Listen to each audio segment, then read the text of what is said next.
Tudo bem?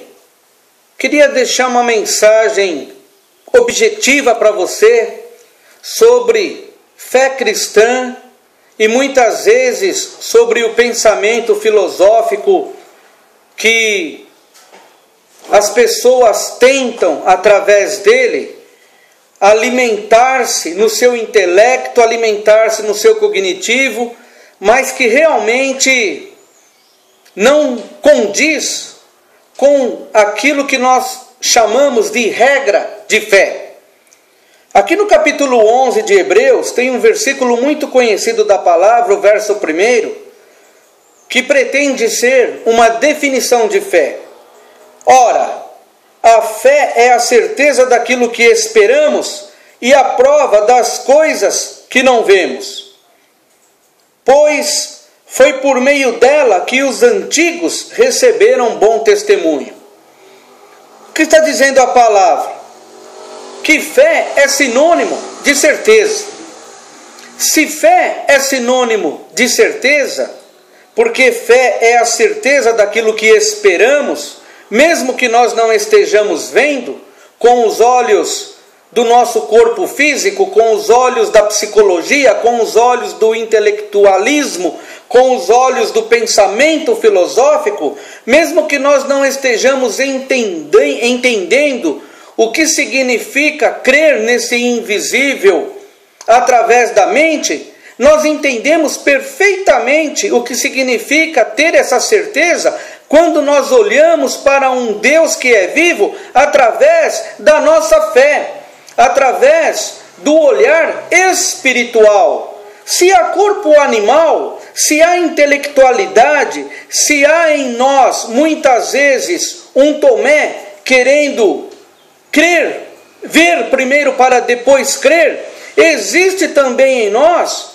um espírito que muitas vezes está adormecido, mas que depois de despertado, ele consegue visualizar as coisas de Deus através do próprio choque que a pregação da palavra de Deus causa na pessoa, como muitas vezes é necessário um choque no peito daquele que sofreu lá um infarto e ele está ali naquele momento morto, mas às vezes esse choque o traz de volta à vida, faz com que haja uma ressurreição de alguém que ficou morto ali por alguns segundos ou muitas vezes até por alguns minutos.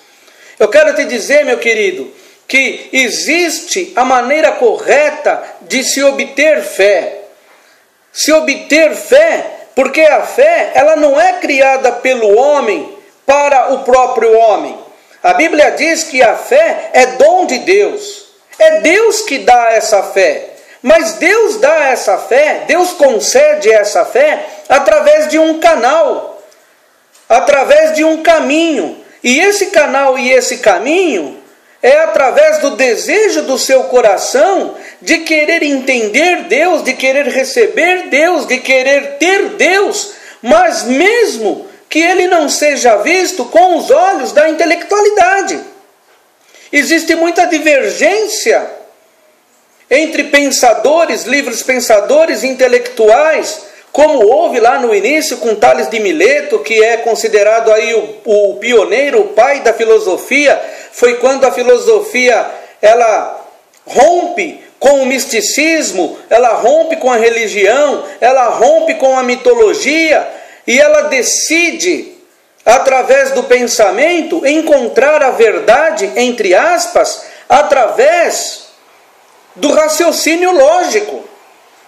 Porém, entre esses próprios livres pensadores, sempre houve divergência, contestação.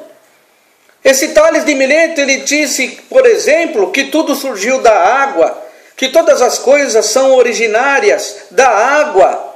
E depois o seu discípulo, o seu aluno diz assim: não, mestre, Anaximandro, diz assim: não, mestre, a água é um elemento concreto e o que nós queremos entender é exatamente de onde vieram os elementos concretos.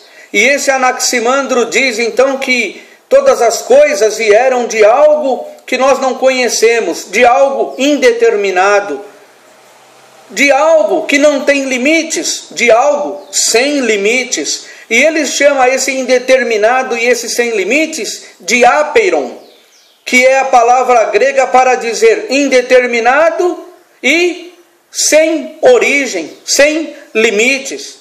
Arque, o princípio de todas as coisas, arque em grego é o princípio, significa para Anaximandro esse elemento que nós não conhecemos. E depois ele também tinha um discípulo, um seguidor, o Anaxímenes, que também diverge de Anaximandro, dizendo: não, Anaximandro, eu não creio que as coisas vieram de um nada, de alguma coisa que a gente não conhece, deve ter um elemento eterno. E ele aponta esse elemento eterno, então, como sendo do ar, que todas as coisas vieram do ar. Depois vem Heráclito dizendo que todas as coisas vieram do fogo. Depois vem Demócrito dizendo que todas as coisas vieram da combinação dos 4 elementos: terra, água, ar. Terra, água, ar e fogo. Ou seja, a filosofia, ela caminha pela sua história, sempre um filósofo vindo após outro, para pegar alguma coisa do que o seu antecessor falou e divergir logo em seguida daquilo que foi dito e colocando ele, esse novo livre pensador, as suas próprias concepções e visão de mundo. Todo ponto de vista depende do ponto de quem avista. Mas, meu amado, para a fé não pode haver divergências. Ninguém pode dizer: eu tenho a minha fé num gnomo, outro eu tenho a minha fé num extraterrestre, porque tem muita gente crendo que nós somos deixados aqui por extraterrestres e que um dia vão voltar aqui para nos resgatar. Outro diz que morre, enterra, porque tudo se acaba.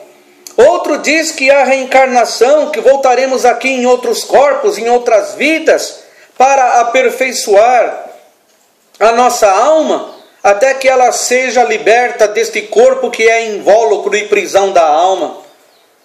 Mas a Bíblia não diz. A Bíblia não nos dá o direito de termos essas várias concepções em relação ao sobrenatural, ao espiritual, àquilo que a filosofia chama de metafísica. Meta após, depois daquilo que é físico, daquilo que é material. Criado esse livro, escrito esse livro e colocado na biblioteca de Aristóteles. Meu querido, a Bíblia fala que existe um só Senhor, uma só fé, um só batismo, um só Deus. E o Senhor Jesus disse assim: Pai, eu quero que eles sejam um comigo, como eu venci e sou um contigo. Haja em vós o mesmo pensamento que houve em Cristo Jesus. A Bíblia nos chama para uma unanimidade. Nelson Rodrigues, meu xará, aquele dramaturgo famoso, ele dizia que toda unanimidade é burro. Dependendo do ponto de vista, toda unanimidade é burra. Dependendo do ponto de vista, ele tem certa razão. A unanimidade, quando eles diziam assim: solta a Barrabás, mas crucifica esse Cristo, naquele caso, a unanimidade realmente foi burra. A palavra de Deus nos ensina que se eles tivessem conhecido a Jesus, jamais teriam crucificado o Senhor da glória.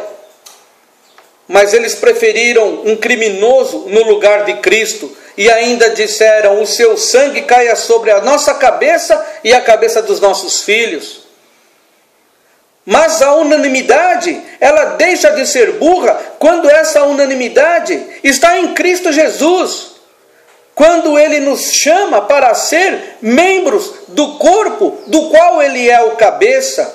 Então um passa a ser dedo, o outro passa a ser pé, o outro passa a ser ouvido, o outro passa a ser olho, mas todos inseridos no mesmo contexto, inseridos no mesmo corpo, que é a sua igreja, que é regida hoje pelo poder do Espírito Santo. enviado pelo próprio Senhor Jesus, que disse: eu vou para o meu Deus e o vosso Deus, o meu Pai e o vosso Pai, mas não vos deixarei órfãos, enviarei para vós o Espírito da verdade, que vos guiará em toda a verdade. Meu querido, a palavra de Deus nos diz que para que nós tenhamos e recebamos fé, temos que receber pelo caminho estabelecido por Deus. E o Senhor Jesus disse: eu vim para inaugurar para vós esse novo e vivo caminho, através da sua morte, e através não somente da sua morte, mas principalmente através da sua ressurreição. Quando nós recebemos a Cristo como Senhor e Salvador das nossas vidas, então nós somos inseridos, somos colocados neste novo e vivo caminho. E então a fé pelo caminho que Deus estabeleceu, que é morte e ressurreição do seu amado Filho, essa fé é imputada a nós como justiça. Abraão viu o dia de Cristo e se alegrou, e a palavra de Deus diz que a fé foi imputada a Abraão, amigo de Deus, porque ele ofereceu o seu filho Isaque sem titubear, porém o recobrou pela fé. Quando Deus então substitui o sacrifício do filho de Abraão, Isaque, dando ali um cordeiro que estava preso entre gravetos, ali no meio da sarça. Meu querido, Deus quer te dar uma fé eficaz. Deus quer te dar uma fé operante. Deus quer te dar uma fé que te faça caminhar em toda e qualquer situação. O mar está revolto, o Senhor vai fazer nós andarmos por cima das águas. O mar está fechado e os inimigos estão atrás, o Senhor vai abrir o mar para que nós passemos com o nosso pé em terra seca.